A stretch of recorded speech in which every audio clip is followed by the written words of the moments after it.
on talking. Jim?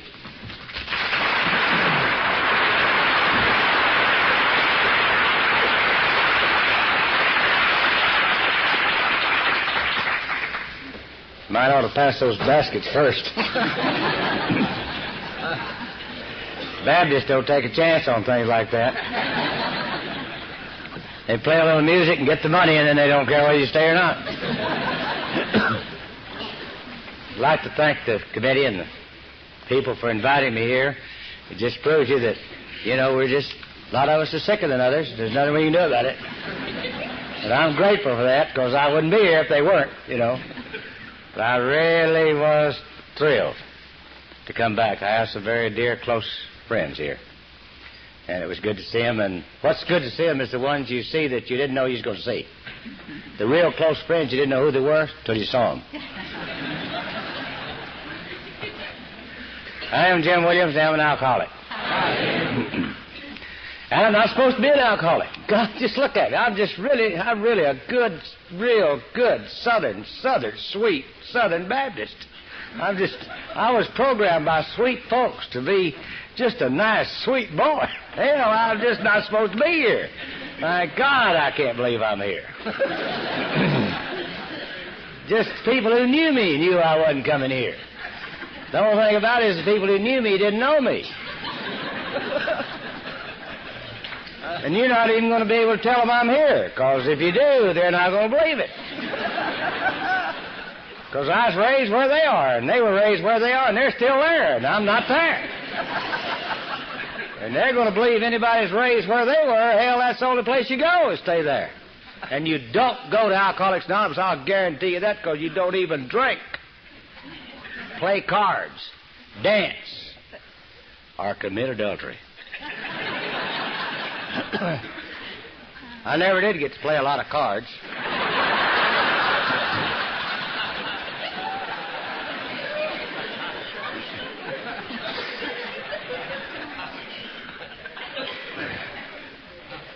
Most of my dancing was after I didn't remember. And some of my adultery was the same way. But I got to where I learned how to drink a lot. I started out on that Baptist bench. There wasn't any reason in the world for me to ever be here. Hell, my town was dry. We didn't even associate with people who sold it. When the next town, 30 miles away. One guy was a bad guy. I don't know where he got it. He drank wine and bay rum and slept downtown. He's a bad guy. Bad guy. The preacher said he was a bad guy. Now, I never wanted to be a guy like him. I never did drink bay rum. And I always tried to get out of town before I went to sleep. Well, I got to be about 12 or 13, which will happen to you if you do what I do one day at a time. And then finally those preachers would say, if you think it, you might as well have done it. I knew I was thinking it, and I didn't know what it was, but I knew I was thinking it. You could just tell by the way they said it that I was one of those and I wasn't one of them. And they talked about those. They didn't ever talk about them. They just talked about those, and I knew I was one of those.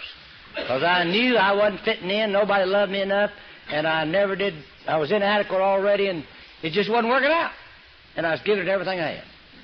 I'd go with people places I didn't want to go just to see if they'd care about me. They would, but not enough. And I just couldn't get enough, whatever it was. Whatever I got, I was always missing. Finally, I got around this girl, and I got those funny feelings. And I told them about it. They says, we've been meaning to talk to you. See, I knew they had. They said, we've been praying for you. Yeah, that's right. See, it's not like AA, AA, they say, well, I saw old Don over there lay in the ditch last night. If he lives, we'll get him.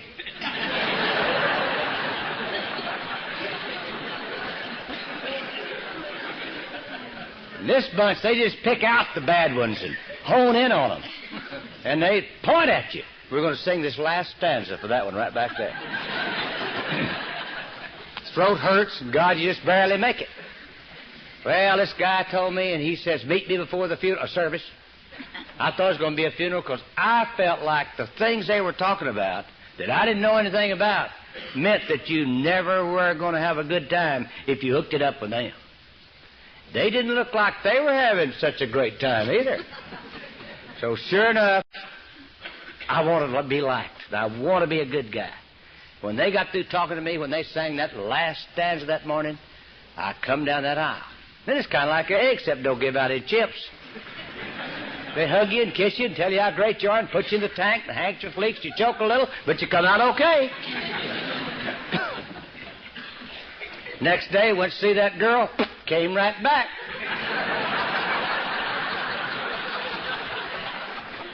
I said, well, we'll have to do it again. Didn't take.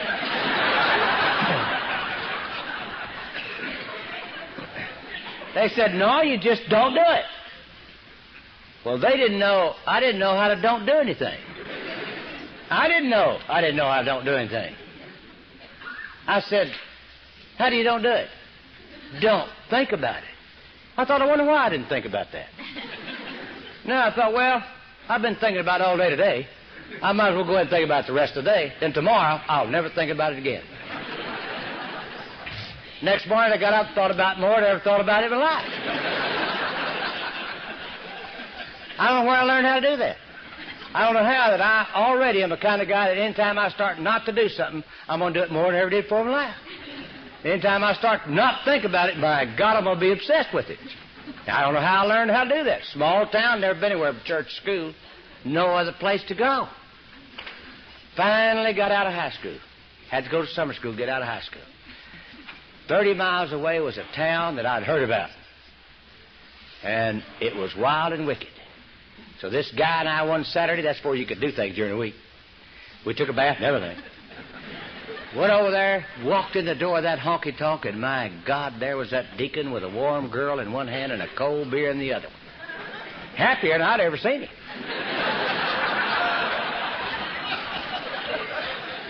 And with a different girl. In fact, I liked her better than what he went to church with on Sunday morning. And I said, my God, let's get out of here. He'll tell Jesus on us, and we didn't even get to do it. This guy said, well, he can't tell anybody, but I knew you had a better shot with Jesus than I did. We drank 2 beers, and only 2, didn't taste good, didn't feel good, didn't do nothing. And I was glad to get out of there. Then next morning, I had a bright idea. I said, I'm going to hurry and go to church. Never wanted to go to church in my life. To see, maybe he's not there. Maybe you get old enough, you can go do what he does. There he was. Sad like he always was. Now I know what's wrong with him. Hell, he's tired.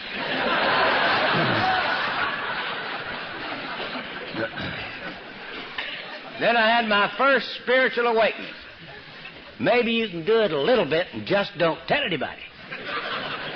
So I told this guy, I said, next week we're going to go back. It's a big town, had 2 joints. We're going to the other joint. Walked in that joint, didn't see a living deacon I knew. Started learning how to drink, and I didn't even know I knew how. You know how you just drink one right after the other. Get the feelings good, you can't feel it all.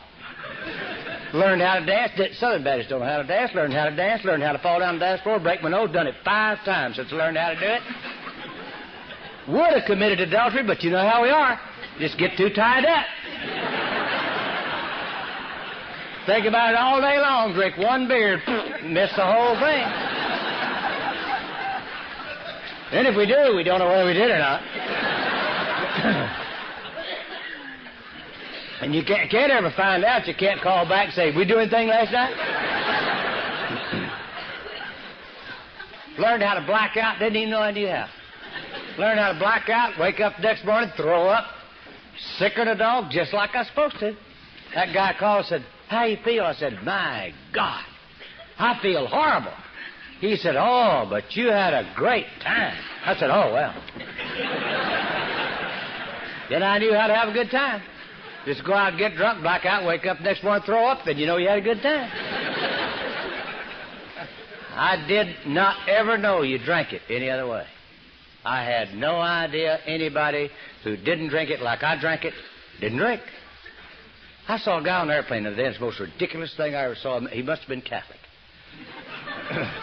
The only thing I could figure out. I tried to look, see if he had a cross or something on him.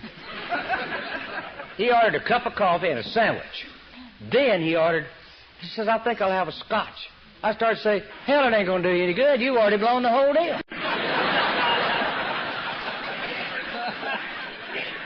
And besides, he just got one little bottle. He'd have had to have a dozen to get anywhere at all. And it made me sick because he didn't know what he's doing. I hate to see people live in ignorance like that. Well, I knew you couldn't do it a lot. Coming out of that small town, you're going to get caught, so I just always did it a lot when I did it. I didn't know I couldn't do it any other way. But I really thought, I love to get that feeling when you get through work on that weekend and turn it loose. Have a heavy lunch like a cheese cracker and 2 beers. And let her fly. Don't sound too bad right now. God, I used to love that. The only thing about it is Monday creeps in on you sometimes. Well, I kept doing that and had a war, and I went, of course. Everybody was doing everything. My life was already, I should have known I was thinking wrong. My folks would say, Jimmy would never want to do that. Yeah, I did too. Probably already done some of it. Getting ready to do it some more. Jimmy would want to do this. No, I didn't either. Everybody knew what I wanted to do, and what I wanted to do, I never wanted to do. And what I didn't want to do, that's what I wanted to do. And I should have known then, hell, there's something, I'm wired up wrong. And I was sitting there, by God, I got baptized and rededicated 10 times. Still wired up wrong. Then got in the service, and that was the most ridiculous thing I ever did in my life. They get up when you're supposed to. The most ridiculous time I ever saw. There's nothing going on when they get up. And just as soon as things start to go on, hell, they go to bed. It's a miracle that war happened and we got on the right side. Went to China after I'd seen it. I'd been there a couple of weeks. Just ready to come home. We stayed 2 years. I don't know what the hell we were doing. There's a lot of stuff going on, I heard, but we didn't have any communication, so we didn't know. Then we came back, and everybody's going to school. I don't know why everybody's going to school. My folks said, well, you going to school? I said, no, my God, I'd like to never got out of school. So I went to school. But I'll guarantee you one thing. I showed them. They said, you have to have that piece of paper. I'll guarantee you one thing. That's all I got. You know what I like about you and I? Just to be right, we'll destroy ourselves. Isn't that fantastic? To be a guy like that? Just to be right. God, I went through that whole 3.5 years straight through. Just went straight through. Made sure I didn't learn nothing. Just to show my folks, by God, that piece of paper doesn't do you any good at all. I was right. Paid for it ever since, but I was right. I was having some minor difficulties with women.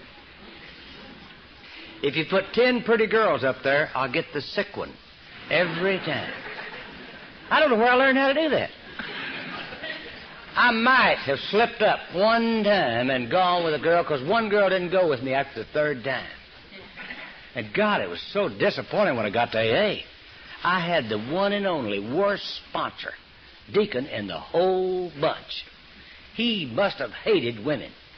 Here I am, fresh, new, in top shape, a little broke, and not married right, even though I'm just married or whatever that is. And, my God, they've got the sick women grouped. You can even get the ones that drink, the ones that don't drink. They're sick different, but they're good and sick. And the hell, they're all ready. The new ones are just ready. I always love it when you'll be sitting there sober, several months, which is a long time. And a new girl come in, and you're probably say, well, that's it. One never come in that I didn't think that's going to be it. Of course, I've been thinking that for 15 years, and every one I went with is it. And she'd walk in there, and then, oh, my goodness, I'd just know, and I'd make sure that she got to go to ice cream with us so we could help her. And then she'd reach over to me and say, I just don't feel comfortable talking to another woman, but I feel comfortable talking to you.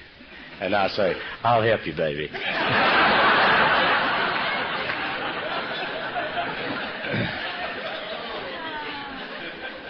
My sponsor say, touch that, and I'm through with you. God, he just scared me to death. I knew I had the worst deacon in the whole bunch. And I was too scared. But I'll guarantee you one thing, I had one lined up all the time. You have to kind of drop them off. They start to get a little well, and you have to drop and get you another one. I knew from the beginning that you could never go with a woman you couldn't marry. Never go with a woman that you're not in love with. So I had no idea that I had become the type of guy that was in love with different women. And we would be... When I'd finally find her, take me a couple of months, to find a good sick girl. Take me a couple of months, and then we would be so totally in love, I'd almost have to quit work. Then it would just deteriorate from there on out. Never went with a girl yet I wasn't going to marry. The only thing that's awkward is when you don't have one and you're still in love.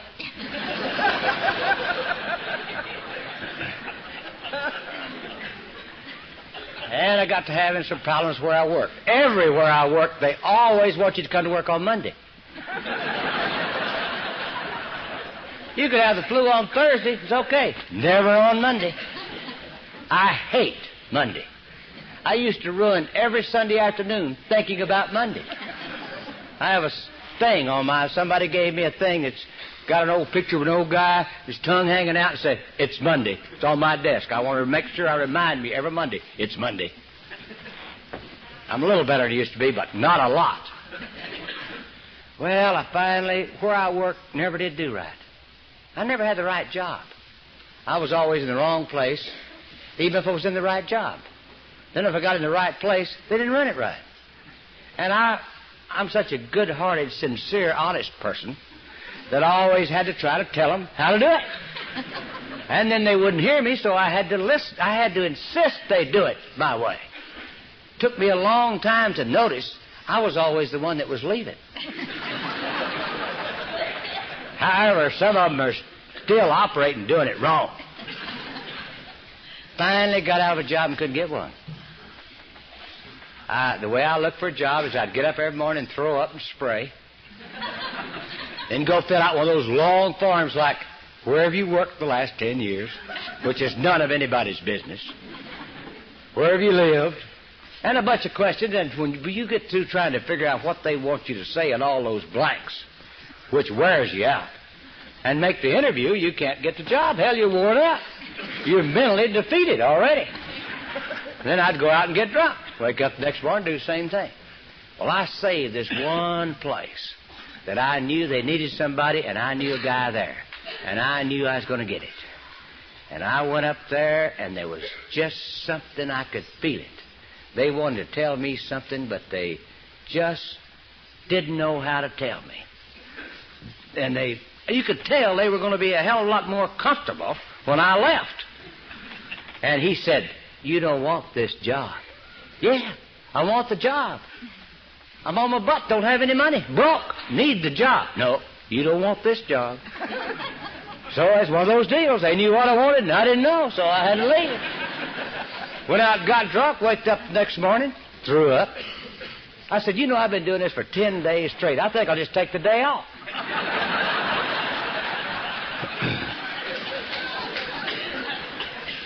Went out to the golf course and ate an old egg and an old piece of toast and went around to the beer joint where my only friend was that understood me. It was left. And he said, "God, you look terrible." I said, "Yeah, I think I'm coming down with something." He said, "Well, the way you're vibrating, I think you need a beer." I said, "Oh, my God, what time is it?" He said, 9:15. I said, "Oh, Lord, I couldn't drink in the morning. I never drink before noon, which is 10:30 for Baptist." And he said, "The way you look, I don't think it makes any difference." So I drank half that beer and sprayed the golf course with it. I don't mind spraying if I don't lose my concentration. Get thinking about women or something, and then gets in your nose and burns. Then you have to drink the rest of the day to kill the pain. And I knew how to meditate before I ever got here. And I knew how to meditate in depth. I don't meditate that depth anymore. Just me, God, and the commode. And it's stringy. And you don't know where the end is. And you can't breathe. Then you don't know whether you're leaving or you're staying. They ought to use that commode stuff for this energy deal. Even in the hot summertime, no air conditioning. When you get through that deep meditation, it's very tiring. And you just lean over there, and that's just as cool.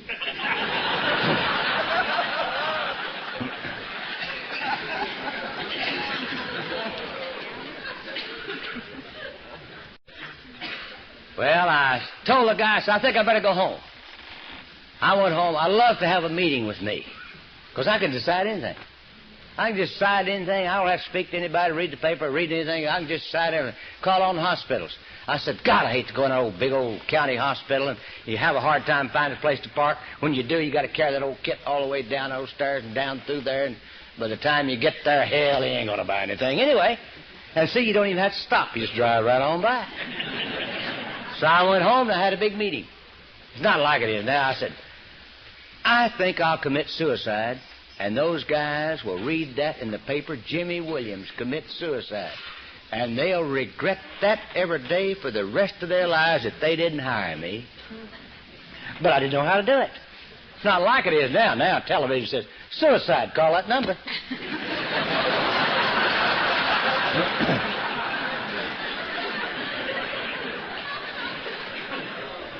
This was back when it was all cold turkey, before they modernized everything.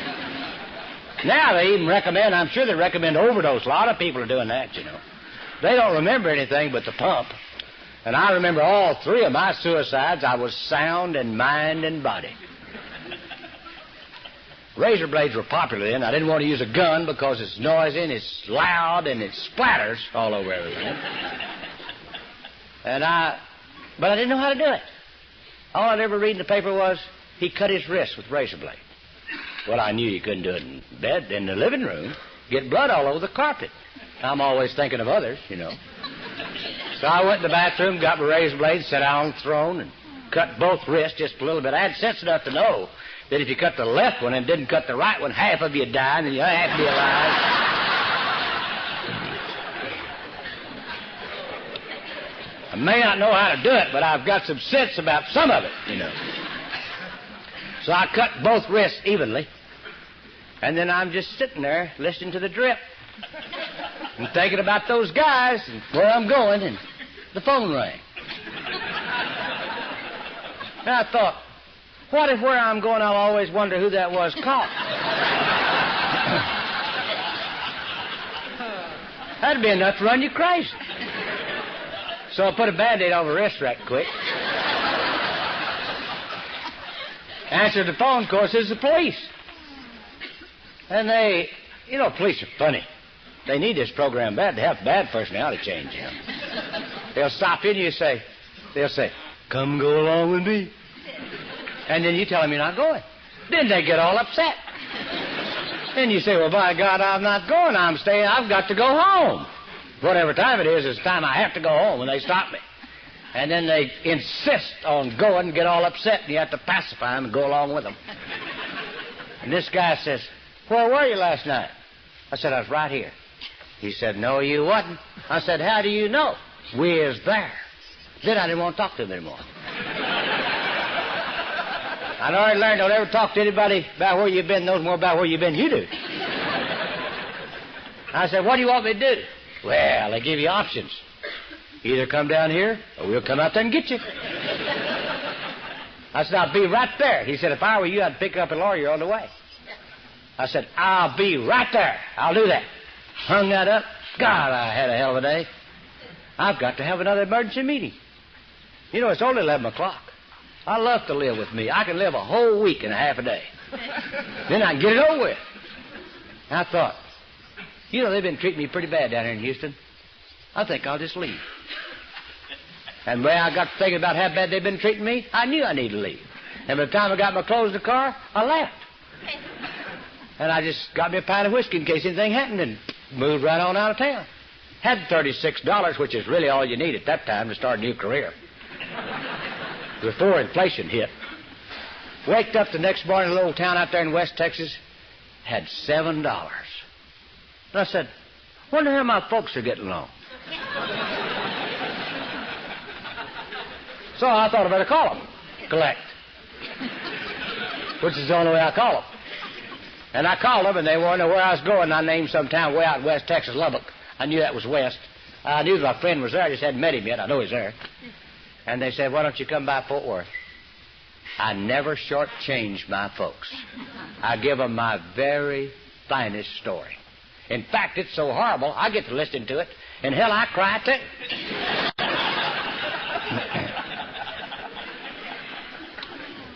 And old John at the end says, well, Jimmy's honest. Let him have 100. Just change your whole attitude. Your outlook just changes. You know, all you got to do is just sweat through the night. Got up the next morning. I said, there was one thing I failed to mention last night. Because of all that horrible experience I had down there, I've been drinking some. And I decided last night you never got to worry about me again. I'm going to turn over a brand new life, and I'm never going to drink another drop as long as I live. And my folks don't have an expression on their face at all. It just looked like I told it to a post. And I got in that car, by God, I got $107. I thought, where do you think I ought to go now? I decided I'd go to the Rio Grande Valley. That's the end of the United States, in case you don't know where that is. That's as low down as you can go. You can't go down in front of that. They got a creek, and they changed countries. So I took off down there, stopped at a filling station about 4 or 5 miles out of town, and they just happened to sell beer. And I said, how far is it to Waco? They said, 79 miles. I said, let me have 3. Drove all day long, ended up, ran into a sign that said 55 miles, no filling station. My God, I went back, stopped that beer joint, and I said, what's the deal here? They said, oh, that's just a ranch. There's nothing there. I said, give me 6 tall boys. And I end up down there. I've got all my clothes with me. The only furniture I had, and I do not know what that was for unless I was going to carry the light, was a lamp. And the lampshade, and there was just room for me and whatever the rest of this stuff was. I don't know what it was yet. And I hung around that place down there for 3 weeks, living in that old hotel, and every day I'd go down and get a pair of shorts, socks, shirt, go up, change clothes, because I knew I was leaving any day, so no use bringing it up there. Did that for 3 solid weeks, and they finally hired me. And for some reason, I could always just get drunk, not drunk, for a few months till I could get up there to where I knew where Jimmy belonged. Sometimes I'd have to tell them they had some people in the wrong place, and they didn't know some things about them that I could observe. And some of them had to let some of them go. Of course, they needed to leave anyway. And then I'd get in my place, then I could level off and do my thing. And I could do that. And I did that there. And what was my great blessing was, after I got up to where I belonged and found out the manager was a drunk, just like me. We hung it in there for 8 years. He left before I did. My days were numbered after he left. And I'm still working it hard to get married. But I'm having a harder time. I'm trying to go with 2 girls, not doing well with either one. You know, you call about 4:30 and say, I'll see you about 7. And then it may be 4 or 5 days before you get by there.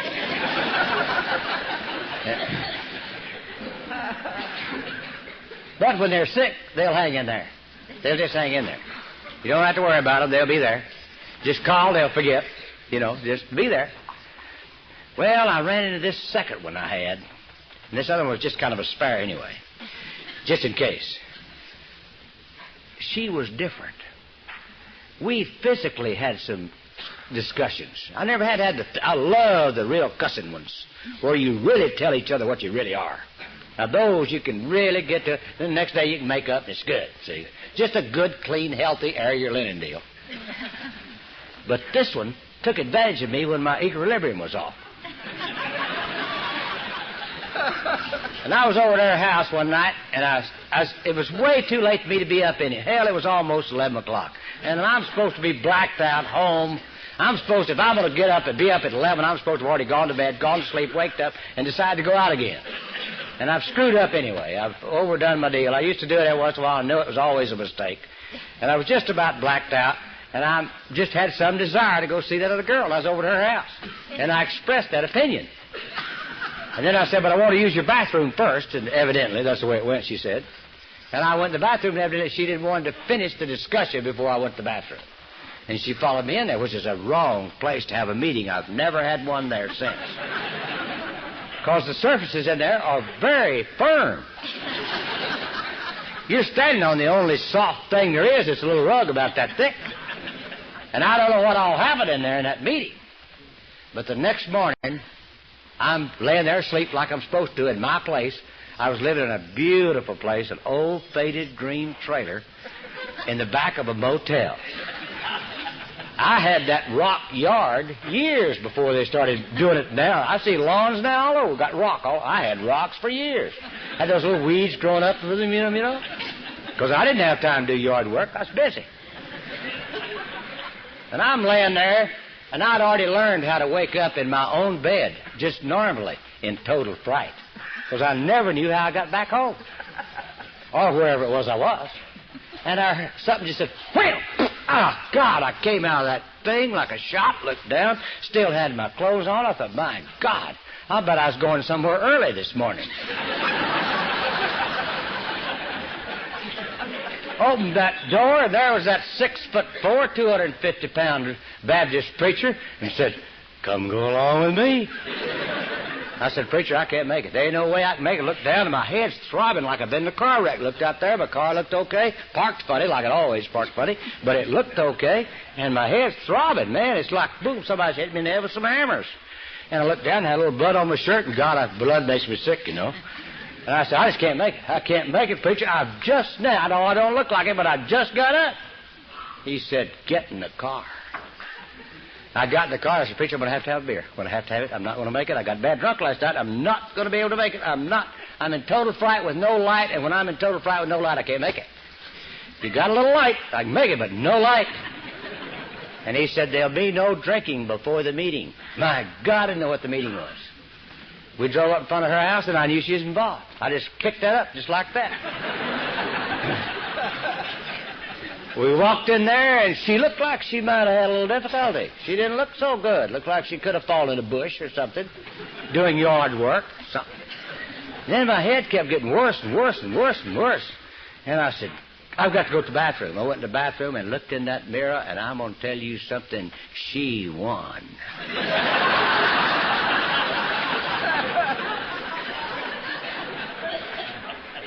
I've looked better than that after car wrecks.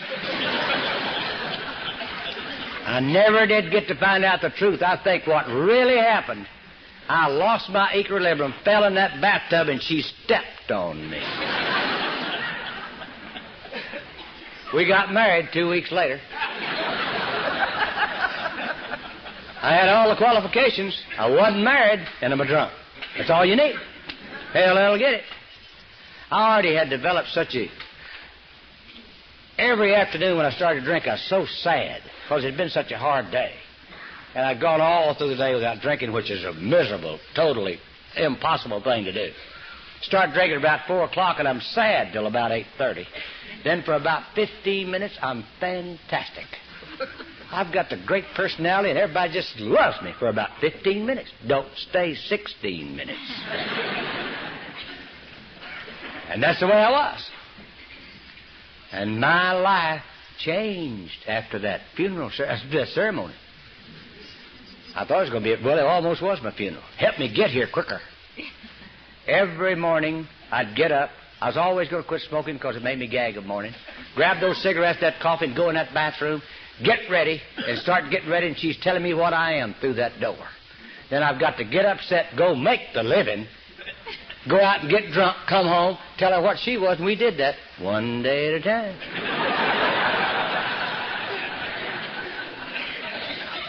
My best friend, the beer distributor, said, I want to tell you something. We didn't believe this is the reason we came to this wedding. And I'm going to tell you something.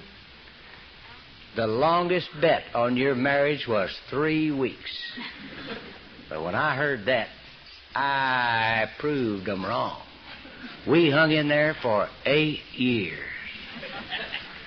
But I'm going to tell you something. If you'll do what we did diligently without missing a day, you can develop a deep hate that you've never known before.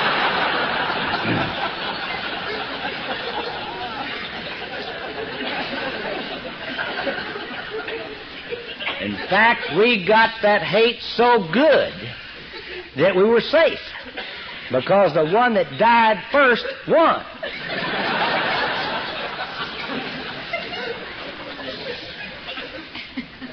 Lost that job, couldn't get one. Took me 2 months going crazy. Going crazy. Somebody I met here today from Joplin, Missouri. God, I remember going through there on the way up there to look at. I was going to totally change careers. Went all the way to look up there to some place to run a country club. You know, we know anything about anything. Of course, they didn't get it. And then I'm all the way back to that Rio Grande Valley in Texas. Went absolutely wild and crazy. Just nuts crazy. End up in somebody who was a drunk like me managed a drug company. Called me and said, would I offend you? I understand you're looking for work. If I offered you a job? I said, no, I don't guess so. He said, well, you know, you and I know each other. Of course, you know drunks know each other. The only thing you know about each other is everything you don't know about each other.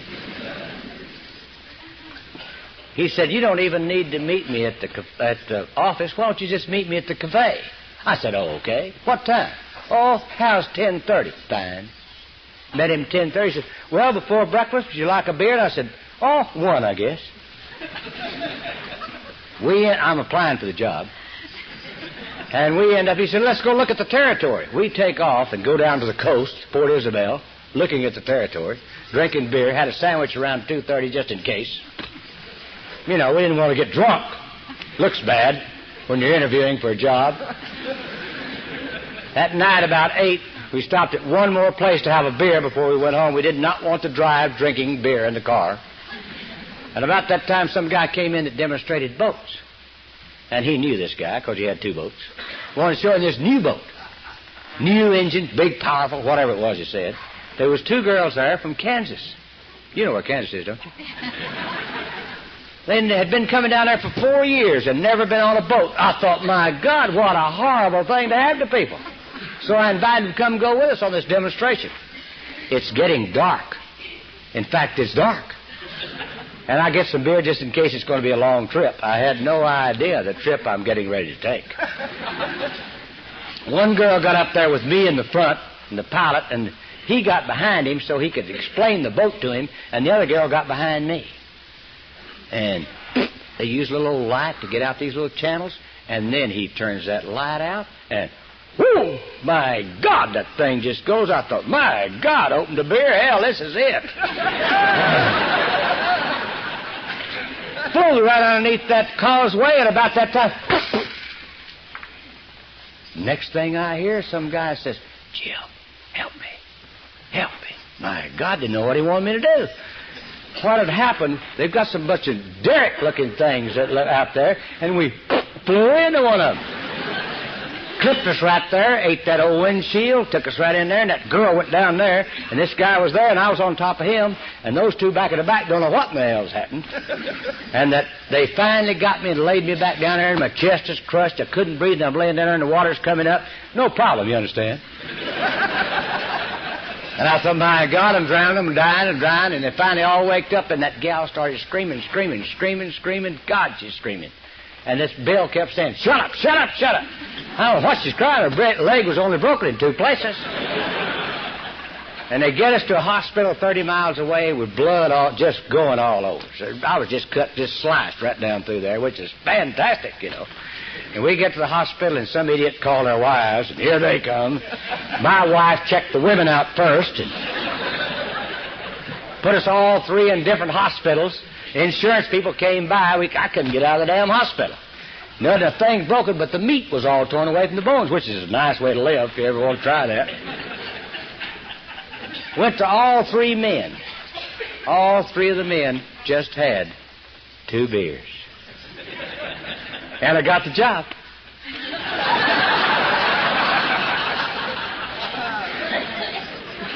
Took him 6 weeks to get rid of me, and he sent me into West Texas, a town about that big. 536 people live there. 36 of them are making a living. And I joined the 500. I was calling on drugstores.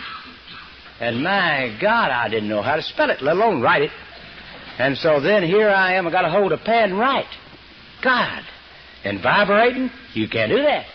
And I was standing in this drugstore, and this guy said, my God, you look like you're going to fly apart. I said, any minute. He said, well, take some of these. Wasn't anything to do it, just Librium. And, Valium, I understand you take it and both eyes cross and you go straight. I took a couple of them. Nothing happened. I waited 15, 20 seconds. Nothing happened.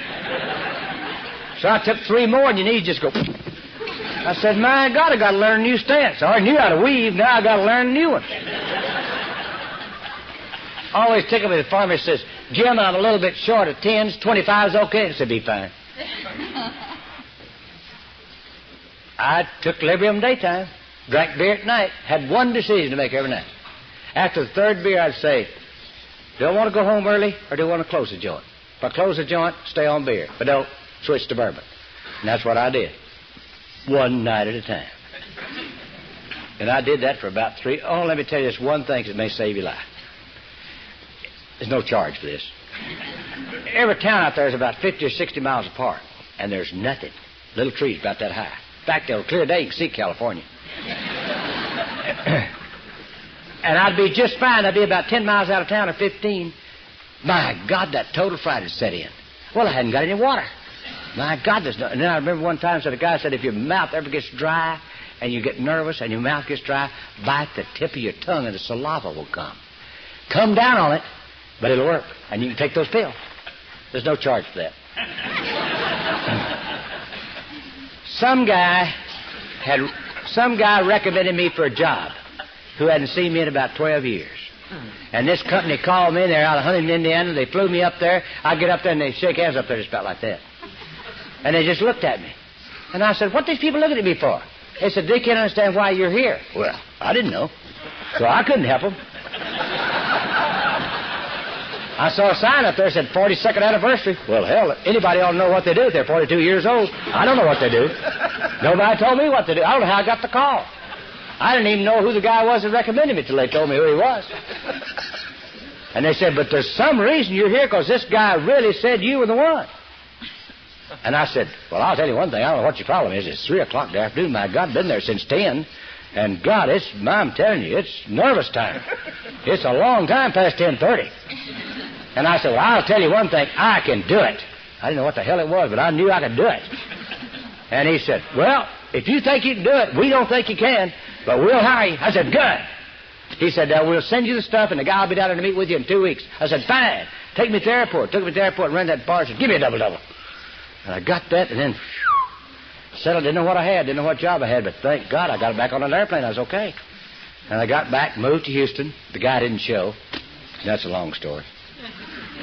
So I set up, had to go back up there, and they had to show me and all that stuff. And then I finally had to tell them they didn't know what the hell they was doing because they already knew that. For 9 months, not a customer saw me drunk.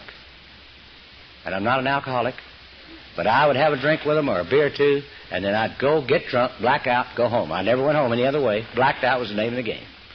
And when I got through with that, on the day before Christmas Eve of 1965, I played golf with these customers and some of their in-laws and outlaws from Oklahoma City. And they were all in there, and I was trying to be hospitable, you Okie boys. And they came down there, and sure enough, we was having a good time. One of them liked to drink beer and play golf, and I don't care for it, but I thought I'd help him out so he wouldn't be lonesome. And, of course, I drank it right on into bourbon time, and 2 bourbons, and I'm blacked out. And I drove from one side of Houston to the other blacked out, which is nothing new for me. I drive blacked out. I must be good at it. I've only had a few wrecks, and it wasn't my fault. Sometimes, one time I was on a one-way street, just happened to be going a little bit on the wrong way one time. But I wasn't going to go very far. I was just going to go to the corner, and this guy came around the corner. Hell, it wasn't my fault. Waked up the next morning, total fright, just like I'm supposed to. What's her name, had a 2-holer there. We set up battle, and everything was going along normal. I got up and looked out, and there was the car, parked funny, and I went out and walked around it. No new blood, no new dents or anything. Everything just as normal as it can be. No any different that day than any other day. I got up, called them back like I always do to apologize for something I don't know what I did. And every time it was really getting me, though, I'd call back to these parties and say, I sure am sorry about last night. All I wanted to know was, what did I do? And I hope they'd tell me. They never told me. They just said, Oh, it's okay, Jim. You just got drunk. God. That drunk was sounding bad to me.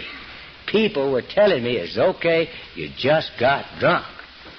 And I came back in there, and what's-her-name went next door there, getting ready to have a party, Christmas Eve. And I guess heard on the radio. I picked up that phone book and looked under Alcoholics Anonymous. I'm not an alcoholic. And looked up the word in a group and called that number. And that girl acted like she's glad I called. I should have told her there's something wrong. She said, somebody be right out. Well, I wait an hour. Hell, nobody shows up. Look, nice buck's got 3 beers. I thought, hell, I'll just call and tell him I don't need him. About that time the phone rang, picked it up. That guy said, be right there before I could tell him he didn't need him. Hell, he hung up. Thought, my God, it's 10:15. I'll just get rid of him. And God, I looked out that door, and there he was, a little short, deacon-looking guy, sour, pussy-looking. Had a book under his arm, and I said, oh, my God, we're going to read that book and pray. I'll just get rid of it. Opened that door. We didn't read that book. We didn't pray. I don't know what the hell he said or what he did or anything. And he talked to me or didn't talk to me. I don't know what he did about that time. Oh, what's her name came back in. He says, you want to go with me? And I didn't. But it's better to stay with her. So I got in the car, and he hit that old 610 loop in Houston. And I said, oh, God, I went in total fright. I said, I'll buy a beer. I don't want a beer. God, I knew it. I knew it. He had a sorry personality. He wasn't my kind of guy. I've gone off with a perfect stranger. I know better to go off without my car. And I said, well, I'm sorry. I've got to have beer. I've got to have it right now. Either let me off on this damn freeway and I'll walk over that you told him, or take me over there. One or the other. I've got to have it. I've got to have it right now. He said, can you wait till we get to the club? Oh, yeah, I can do that.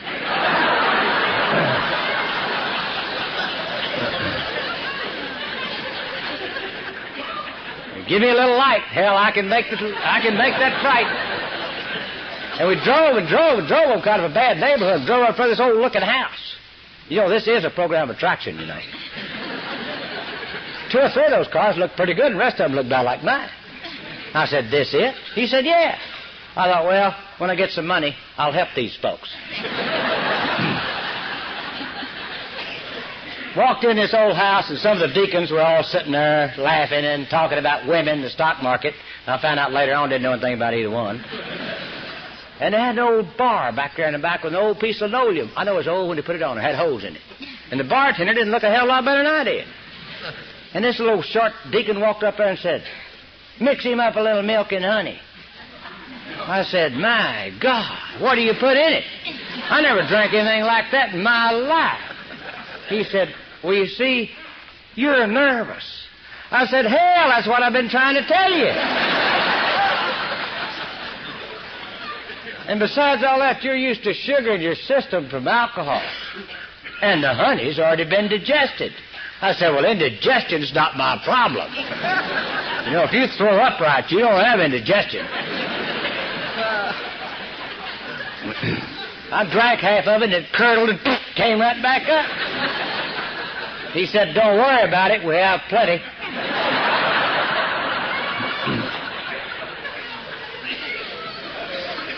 One of the smart ones said, walk all you want to. Hell, I didn't want to walk at all. You know how they do you? They give you that milk and honey, you carry that milk and honey, that old face just goes sweet, sweet, and they just sit there, well, we've got a new animal in here today. Sit there and laugh and talk, watch that animal walk up and down that floor. And that got so sweet, so I thought it was never going to stop. It kept drinking, it got sweet. It almost makes me sick now, it gets so sweet. I almost taste it. Worst taste I had in my mouth in years. That was bad breath, but I never had bad taste. And then, my God, about 6 o'clock, he said, well, I guess we better go home. I said, yeah. And then I said, let me out about a couple of blocks before we get to the apartment. I want to get in my car and get out of there. He said, don't drink anything. I'm going to pick you up in an hour. I said, what for? He said, we're going to a meeting. I said, where? Right back where we came from. I said, my God, we were there all day. I said, well, just let me out the house. I got out, waited an hour. Here he comes. Go all the way back over there. It's kind of a funny bunch. Some of them didn't look like so damn happy because they was there. A few of them kind of hugged around, and I knew that deal. And the rest of them, hell, they didn't say a lot. And then some guy got up, and some gal talked about 30 minutes. They just opened up a little quiet time and said some little funky prayer. I don't know what it was. I didn't understand it anyway. And some gal got up, started talking, and they just laughed. Wasn't a damn thing funny. And I thought, my God, this crazy bunch takes this funny out of that. And then some guy talked. My God, they laughed more when he got up to talk. Then they all got up and held hands and said the Lord's Prayer. My God, the Holy Spirit moved in there. That whole damn bunch started talking all at the same time. I thought, how'd they do that? They didn't pray, call, sing, make the call, or nothing. That thing just, boom, exploded just like that. Wasn't a soul listening and everybody talking. Even the sad ones had come alive. And then I saw the deal. Men and women getting together and taking off in those cars, 2 or 3 of them following each other at the same time, and I knew the deal. As soon as you're in here a little while, you get to go have a little drink and do what you're supposed to do. All you got to do is just wait. I keep waiting and waiting and waiting. Nobody's inviting us. Then I know what the deal is. I'm with the only one. I've got the only deacon they don't like. They can't stand him. And I'm stuck with him. Because they don't know me. So it has to be him. Went to meeting every single night. Every night. One night it's raining. I said, it's raining. He said, did you ever go get a drink when it's raining? I said, I'll be ready. One night I just, what's the name was out of town. I just pulled down every shade. Turned out all the lights. And didn't have anything on but the TV set. That old phone just ring, ring, ring. I just let it ring. Next morning he called and said, where were you last night? I said, I was right here watching television and enjoyed every damn minute of it and may do it again tonight. He said, well, you missed it. I said, what did I miss? He said, I don't know. I said, wasn't you there? He said, yeah. But I only heard what I was supposed to hear. We'll never know what it was you were supposed to hear. Said, my God, you got to go every night. You'll miss it. Well, I went 3 months. Nobody invited us out. We didn't get in those parties. I just went out and got drunk. And I had to crawl back. You just don't even have to open the door. Just come through the crack. Cockroaches, get out of the way. Jimmy's back. And they come in, put their arm around you and say, everything's going to be all right. Hell, it ain't going to be all right. I've been here for 90 days and 90 nights. Then I went for 90 more days and 90 nights and went out and got drunk. Then crawled back in. And then I went out for 90 more days, 90 nights, and then went out and got drunk. I didn't know I'd become a periodic.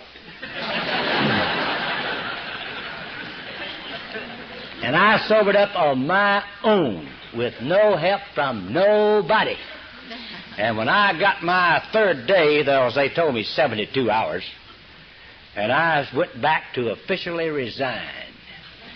I told them I was going to tell them not to ever call me again, that I had given this a fair try, and I was going to plan my own life, and I knew exactly what was wrong. I'd just always been underfinanced.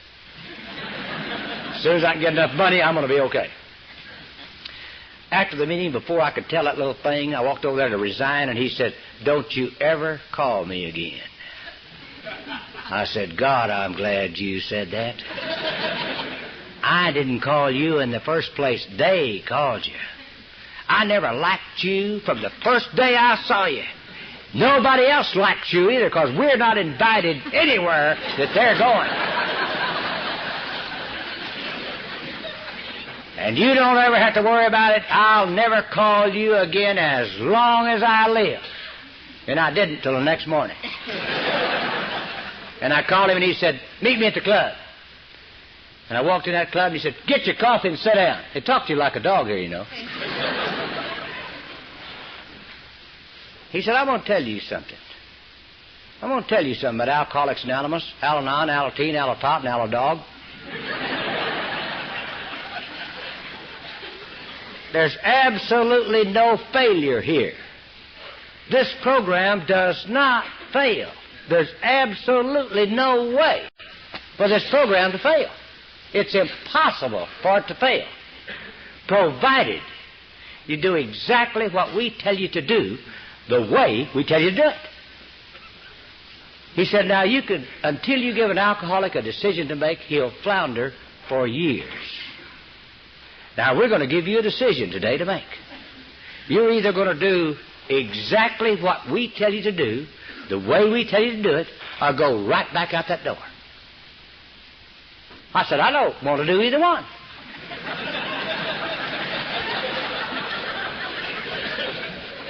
He said, I didn't ask you what you wanted to do. I merely asked you what you're going to do. I said, do you mean to tell me that you do not care whether I want to or not? He said, not at all. I said, does the group not care whether I want to at all? Not at all. I said, well, if you'll make it perfectly clear to the group that I do not want to do it, then I'll do it.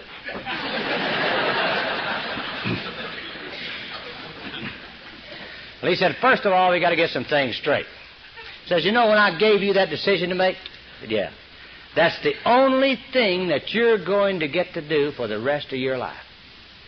You're going to get up every day and make a decision. Sometimes, many times, that one day. You're going to decide whether you're going to go your way of life or our way of life. And you're going to make that decision in the things we're going to give you to do and not do every single day for the rest of your days. That's all you get to do. But you're the only one that gets to do that. And now we've got to get some things straight. First of all, it's your thinking that's wrong. I said, how much of my thinking's wrong? We always start with all of it. And if there's any good, we'll let you know. I said, you put a sign up there on the wall that says, think, think, think. And he said, that's for us.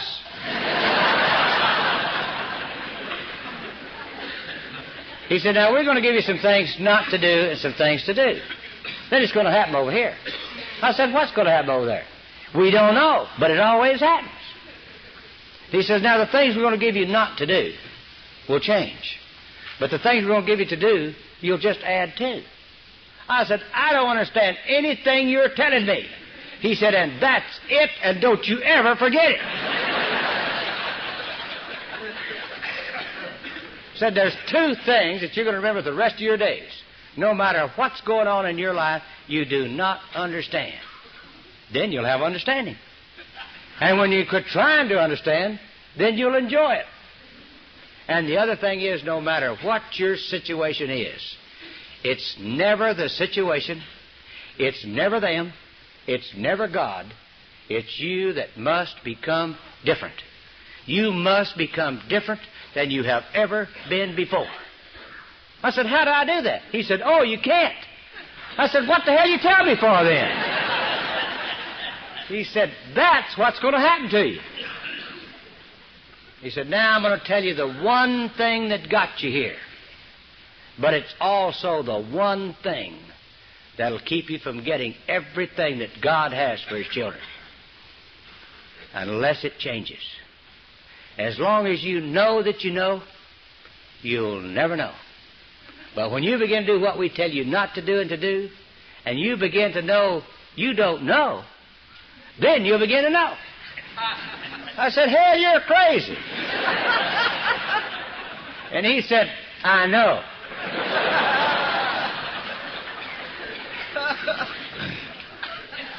He said, now, first of all, you don't know how to not do anything. So the first thing we're going to do is we're going to learn how to not drink. Take a pill.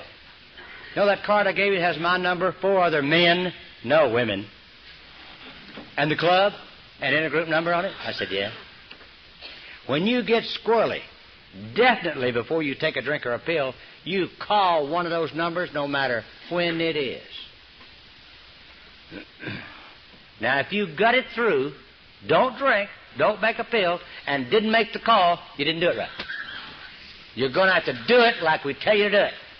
Now, that's how we're going to learn how to not do something. And now what we're going to do every day for the rest of our life, beginning in the morning, I want you to get up and get on your knees and say these words and these words only.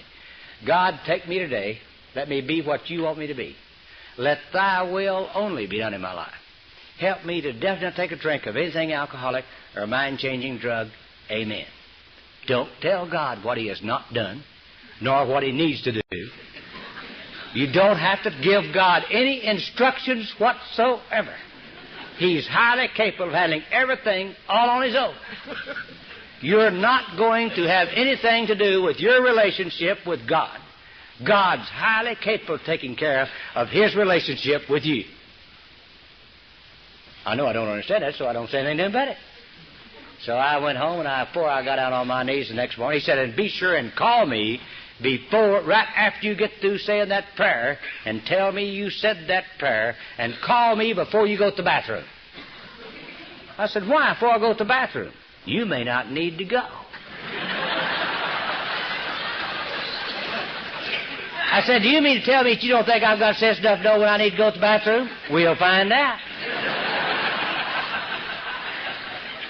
Before I got down on my knees, I said, God, you now know I've been praying to you ever since I was 2 years old. I was saved when I was 12. I said, you and I know. He don't know. Hell, he's a Presbyterian. But we're going to do it exactly like he says, without a shadow of a doubt. We're going to do it just word for word, letter for letter, day by day, so we get through, we can show him it did not work. So I got down on my knees and said that prayer, picked up that phone. He didn't even ask where I wanted to go to the bathroom or not. He just said, go to the bathroom and meet me at the club. And I knew I needed to go. I met him at the club, and he said, now go to work. I said, I hate my job. I couldn't even go to work yesterday. He said, what'd you do? I said, well, I stayed around the house till noon. He said, sit in that chair and think? I said, yeah. He said, you don't know how. I said, how? Go get in the car. See, I just didn't catch it. If you'll write this down, you can get it. And he said, and by the way, besides that prayer you say every morning, when you get in that car, you invite God into the day. I said, how do you do that? He said, you say, God, I invite you into the day. So you can catch this. If you write it down, you get it. Then I met him back at the club, and you know how they are. They're big shots. They say it out loud where everybody can hear. Get your coffee, and you can sit with us. Don't say anything. And then you almost get comfortable and said, now it's time for you to go home and eat and come back to the meeting. I know to do that, but they got to tell you out loud where everybody can hear. After the meeting, he said, now go home and thank God for the day. I said, I do not thank God for the day. It's been a miserable damn day. I hate you. I hate AA. I hate her. I hate my job. I hate God. I hate everything with it. I'm not going to be a hypocrite. He said, do you feel like you'll be talking to God without being sincere? I said, yeah. And he says, don't worry about it. It's only the action that you're taking that's going to make you different. It's never the thinking, only the action. And the action you're taking, you don't even know you're taking it. And what happens from the action that you're taking will be something that you never thought of was going to happen. So you never can take action for something to happen that you think you ought to have happen. Well, I knew I didn't understand that, so I left it alone.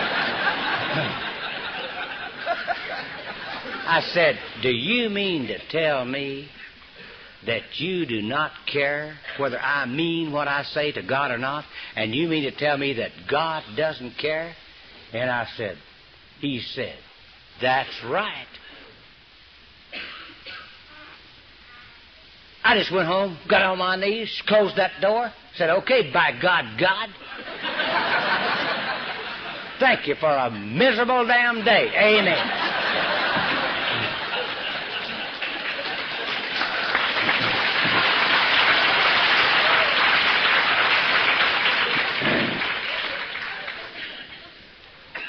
Did that for about 2 months. Not that quite that mean. And one morning about 9:30, I was driving down that old 610 loop right over Memorial Drive, and for the first time in my life, knowingly, God moved into that car with me like he had never done before. He moved into my life as my friend. I had never known him as my friend. And for the first time in my life, I knew something. I knew something like I'd never known it before. I knew I would never have to drink again as long as I live unless I myself insisted upon it, and I knew it. God, I had a fantastic day all day. My God, God stayed with me all day. I thought, boy, the rest of my life's going to be just like this. I'm going to go get a tent and some tambourines.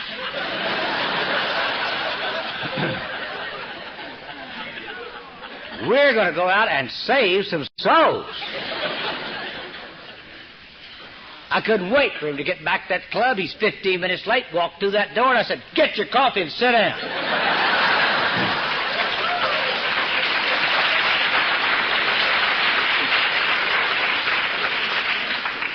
The badness is taking over. And I told him what the deal was. And he grinned a little and said, thank God we've got that over with. Now we can get started. I said, my God, that took a year. Some are sicker than others. I said, what are you going to do about it? What's her name? He said, nothing. Says, most people who get to AA are married right. Some are not. Some should never be married. But we've got the system. If you want to find out, you can find out. Any marriage that comes in here is going to have to be changed. Both of them are going to have to change. They're going to have it. Some of them don't. Some of them do. But if you want to go through what it takes to find out, I know a guy will help you because he's done that. And he sent me to another guy. He was Episcopalian. You know he don't know. He's quit the Catholics, for Christ's sake. So then I went, and he said, you know, when you got to Alcoholics Anonymous and you didn't fit in Alcoholics Anonymous and you didn't fit back out there, and it was just, you felt like you were the only one going through it, and it was just a lonesome old time. I said, yeah. He said, if you're willing to make that lonesome time in all areas of your life, I'll not only guarantee your relationship with one woman, I'll guarantee you a relationship with your fellow man you could never imagine. And I'll give you a bonus on top of that. I'll guarantee you a relationship with God that you could never have dreamed of. I said, I don't believe that. He said, isn't that fantastic? I said, what do you mean? You don't have to. I said, what am I going to do? He said, well, first of all, you don't have to live with anybody. You don't have to live with anybody. You don't have to love anybody. You never loved anybody. I know I did, but he said I didn't. And he said, all that's got to happen to you. It's all got to come from God. You don't know how to get connected with God, so we got to learn how to do that. He said, now, first of all, we might as well practice on what's her name. She's handy. I said, we're not sleeping together, and my sponsor will not let me sleep with anybody else. He says, that's fine. It's not fine, but he says it is. He says, you're never going to tell her what's wrong with her ever again. I said, who's going to tell her? He said, I don't know, but you're not. And he says, you're never going to do anything to use the children, any friends, or anybody else to work anything around to get her to do something so y'all will be better. I said, never? He said, never. And you're going to pray for her. I said, I'm not. He said, yes, you are. You're going to say, God, thy will be done for her as well as for me, and take our relationship and let it become what you want it to be. And I said, I'm not going to do it. I don't want God's will to be done for her as well as for me. And he said, remember, what you want has nothing to do with it. So I started doing that, and I had a bad case. I couldn't even talk to her. I just had to run out of the house. And they won't let you tell them what you're doing. And then finally I said, she ought to go to Al-Anon. He says, we take care of that. You don't tell her what she ought to do ever again. Or you're going to tell any woman, whether it's her or another one, it won't make any difference. If you'll go through what it takes to change, you'll either have it with her or somebody else, and it will not make any difference. Well, I don't believe that, do you?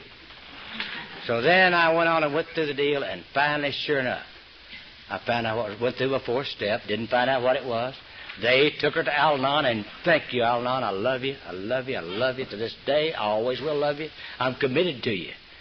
She found you depressing. Whatever you did, keep it up. It works.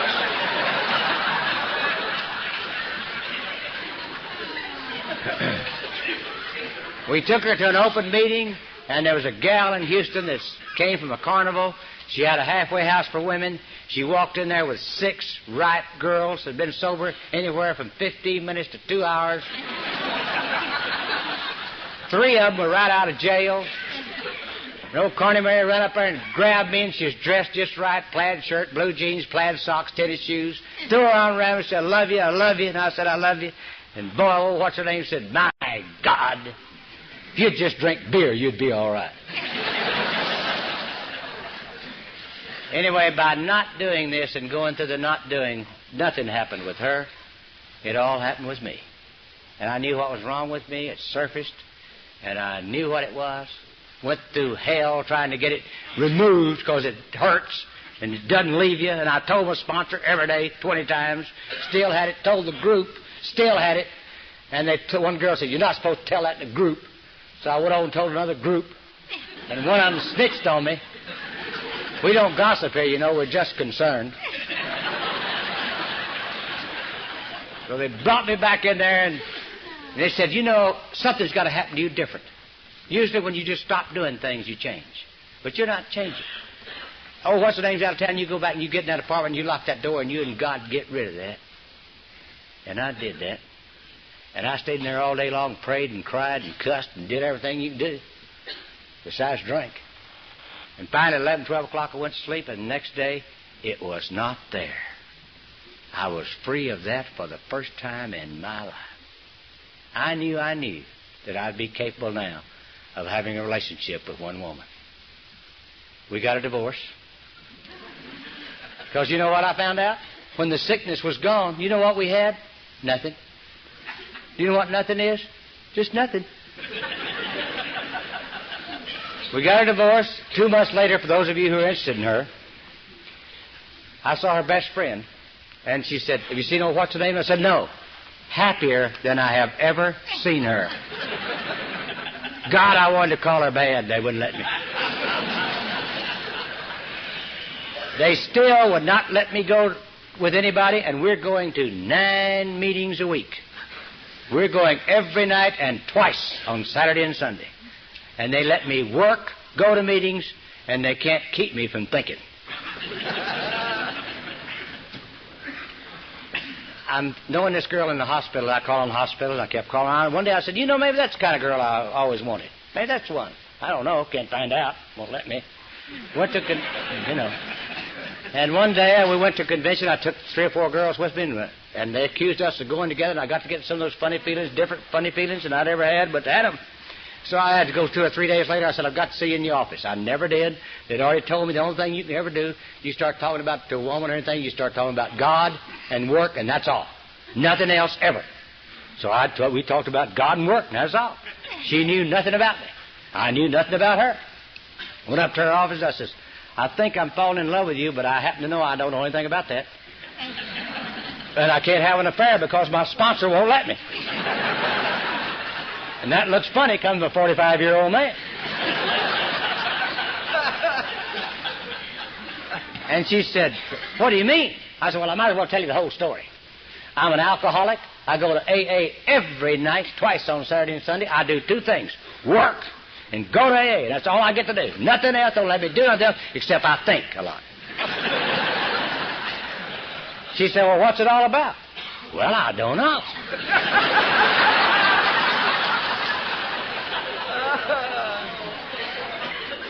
They laugh and cry and smoke and fuss because their eyes burn and drink 15, 20 cups of coffee and gripe because they can't go to sleep. Talk about God? No, I just don't know. I'll have to call my sponsor. Call my sponsor, and he said, what have you been doing? I said, I ain't done nothing. He said, bring her over here.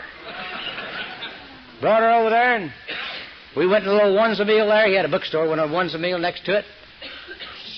Sit aside there, Sonny, I'll handle this. My God, talked to her for an hour and a half. I thought, hell, I believe he's going with her. Turned around, and then he turned around and looked at me and said, well, God might be going to do something for you. God, I was ready. I've been on yellow caution for 2 years, brother. And I've got brain damage worse than I've ever had it. And he said, remember the deal. We made the agreement. Without God, AA, and Al-Anon in your home, there ain't no way to play the game. I said, what do you want me to do? Nothing. That's the hardest thing I do today, is nothing. She got into Al-Anon. We went to the first Al-Anon meeting. I had to tell her how to go. I said, go in there and don't tell them nothing. Just tell them your name's Eloise. Don't tell them another damn thing. She had to tell them everything. Except she didn't tell them my name. They spent the first 2 meetings telling her why she shouldn't marry an alcoholic or go with one. So I took her across town where nobody knew us, and she heard the woman alcoholic talk. And she heard the program of Alcoholics Anonymous. And she went back to that Al-Anon group and said, you got a program here, and I want it. Well, hell, they just changed, of course. They knew if that's what she wanted, hell, we'll give it to her. And they converted that Southern Baptist, which makes some of the best kind, except the Catholics are good at it, too, you know.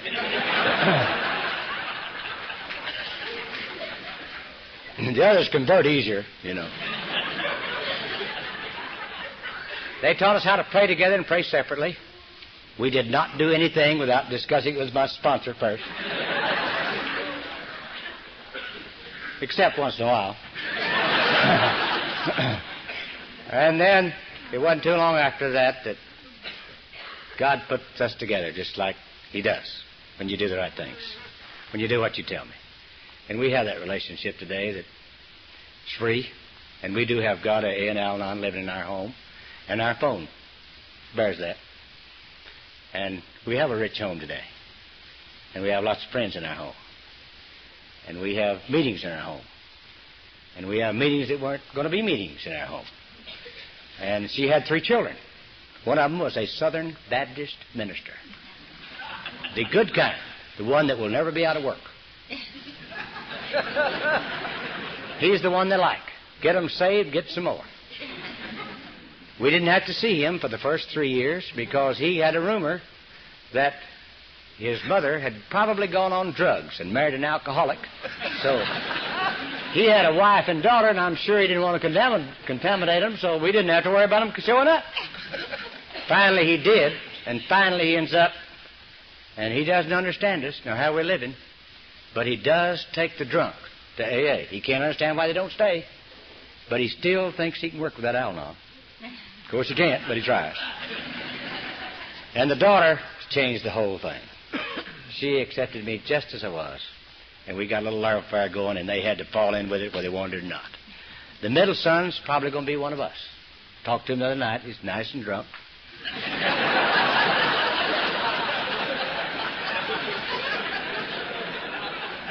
We even cried a little on the phone. I know, that'll make a drunk cry, you know. We can get the drunks. Hell, we know. Talk to him about his mother. That'll get him every time. Hell, he'll just start crying. And he's living just like he's supposed to. Just got a divorce. Living with a mattress. You know. Or an apartment. Wants his mother to come down sometime and help him get a little furniture because he's only 32. He can't buy his own yet.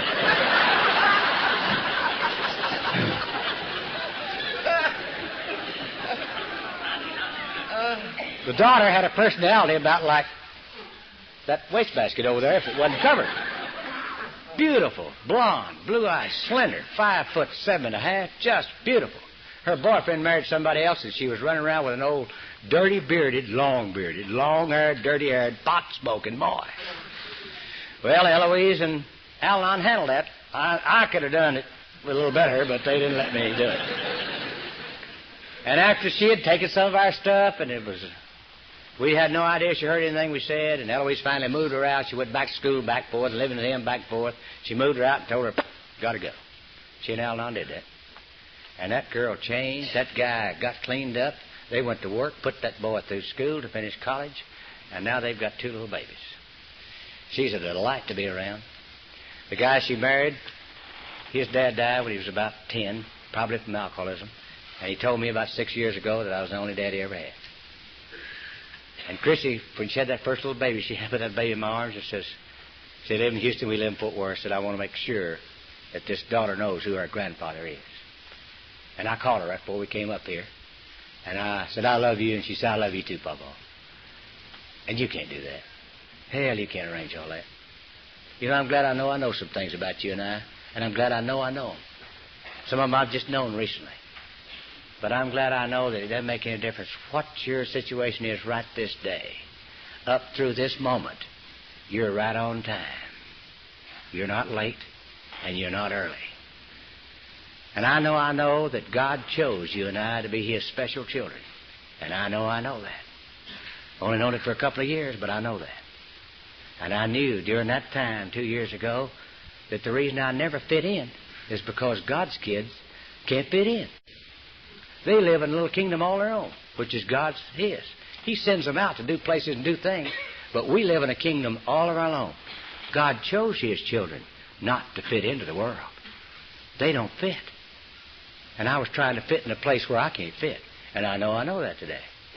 And I'm glad I wasn't going to live a life without knowing. That I know, and I'm glad I couldn't believe anybody else and nobody could tell me anything. And there's only one person in the world can tell me anything, and that's God Himself. Sorry about you. You're the same way. Only God can tell you. But we've got the system. We've got the way for it to happen. Not a way we chose, which we were very disappointed in. Wasn't going to be the way we chose. God chose us to be together. And I want to tell you something I know about you and I, that it's really true. Since we're in the place that God sent us to be, God Himself sent us to be together, then there's absolutely nothing can get us as long as you and I stay together. Because we've got the secret. We can't go brag about it because we didn't know we was going here. And we can't say anything about it because we don't know where we're going. Why should it be any of your business where you're going? You didn't know where you was coming in the first place. You didn't go out there and get drunk and said, my God, I got to get drunk and have a car wreck tonight. Why? I'm on my way to AA.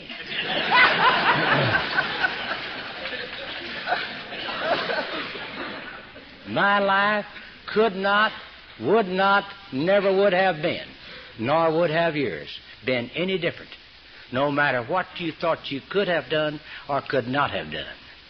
I know this as well as I'm standing here right now. Your life could not have been any different. Any way. You could never have turned left instead of right. It had to be exactly like it is up through this moment because God had us in His hands. You and I did everything we could to destroy ourselves and destroy everything with us, and it was our natural way. But because God chose you and I don't know why, we're here tonight, and we're together. And I know as long as I stay with you, there's no limit to where you and I are going and what God's going to do for you and I. As long as we'll make those walks and let that change come. But remember, the difference was you. When I stayed with you long enough to feel God loving me, and at times me loving Him back, but the difference was you. Just like it is right now. God's given us that one thing that wins the game, even though we lose some battles. When I can feel you loving me, and me loving you. Thank you very much.